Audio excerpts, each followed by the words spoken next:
আজ নিয়ে আমার দুদিন ধরেই মন খারাপ। তার উপরে আজ আবার বরকে ছেড়ে চলে যাচ্ছি।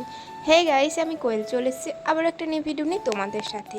তোমরা প্রত্যেকেই জানতে আমি আমার বরের সাথে কাটোয়াতে থাকি।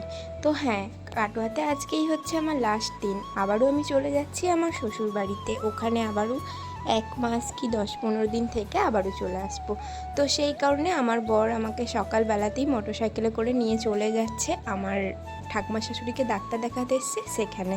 কারণ ও আজকে আর দিতে যাবে না। ও আজকে ও মামনি, তারপরে আমার ঠাকুমা শাশুড়ি, বাবা, ওরা সবাই এসছে। ঠাকুমার যেহেতু শরীর খারাপ তাই ডাক্তার দেখাতে, তো আমি ওদের সাথেই চলে যাব। এর আগেও এসেছিল, আজকে নিয়ে 2 দিন। আর এখানে দাঁড়িয়ে আছি বাবা আর দাদা আসবে বলে। আজকে বাবাকেও আমি ডাক্তার দেখাবো, তাই বাবাকে নিয়ে যাব, তার জন্যই দাঁড়িয়ে আছি। ও তখন একটা ছোট্ট করে ভিডিও করছিল আর হাসি খুশিভাবেই আছি। তারপরে চলে এলো বাবা আর দাদা। দাদা তো এখানে নেমে পড়লো, কারণ দাদা এখন চলে যাবে আইসক্রিম নিয়ে। তোমরা প্রত্যেকেই জানো আমার দাদা বাবা আইসক্রিমের ব্যবসা করে। তো সেই কারণে দাদা আইসক্রিম নিতে বেরিয়ে গেল, আর বাবা, আমি আর ও 3জনে মিলে বেরিয়ে যাচ্ছি ডাক্তারের কাছে। এখন তো চলেও এসেছি ডাক্তারখানায়, আর এখানে প্রত্যেকে চলে এসছে, মানে আমার শ্বশুর শাশুড়ি, আমার বাবা, ঠাকুমা শাশুড়ি সবাই মিলে এখন বাইরেটায় বসে আছি। আর এটা হচ্ছে কাটোয়ার মানে 55 ফার্মেসির ওখানেই ডাক্তারটা বসে। ডাক্তারটা খুব ভালো। তোমাদেরকে বলছিলাম না 2 দিন ধরে আমার মনটা খুব খারাপ। এক তো হচ্ছে গত 3 দিন আগে আমার না মানে ব্যাংকের টাকা কেটে নিয়েছে। কী কারণে কাটে ব্যাংকে যাওয়াতে বুঝতে পারি যে ATM charge, but ATM charge এতটা কাটে না। আমার কেটেছে 700 টাকা। আমি একটা ভিডিও করেছিলাম, কিন্তু সেই ভিডিওটা তোমাদের শেয়ার করার আগেই ডিলিট করে ফেলেছি, তাই আর শেয়ার করতে পারিনি।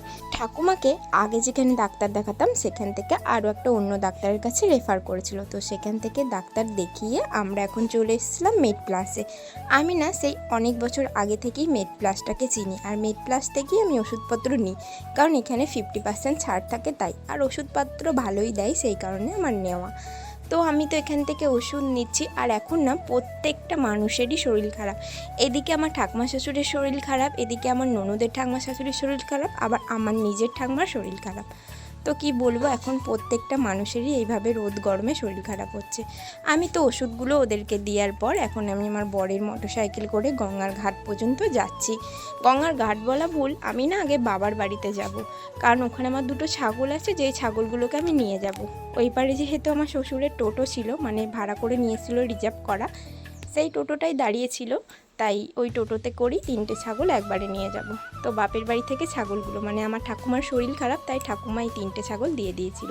তো এই যে বাচ্চা গুড়গুড়ি, ওকে আমি কোলে নিয়েছিলাম। তো ওকে কোলে নিয়ে আমরা গঙ্গা পার হয়ে চলে এসেছিলাম বাবা, মামুনি, ঠাকুমার কাছে। আর আমার বরের তো এখন দেখি মনটা খারাপ, কারণ আমাদের টোটোটা ছেড়ে দিয়েছে, আর আমার বর আমাকে একা ছাড়তে ভয় পায়, মানে একা থাকতেই পারে না বলতে পারো। কি বলবো, আর আমারও মনটা খারাপ। যাই হোক, আজকের ভিডিওটাকে এখানেই স্টপ করছি। এরপরে আমি আর বাড়াতে পারছি না, যদিও মনটা খারাপ। যদি ভিডিওটা ভালো লাগে লাইক কমেন্ট শেয়ার করো। দেখা হবে আবারও নিউ ভিডিওর সাথে খুব তাড়াতাড়ি। ততদিন ভালো থেকো, সুস্থ থেকো।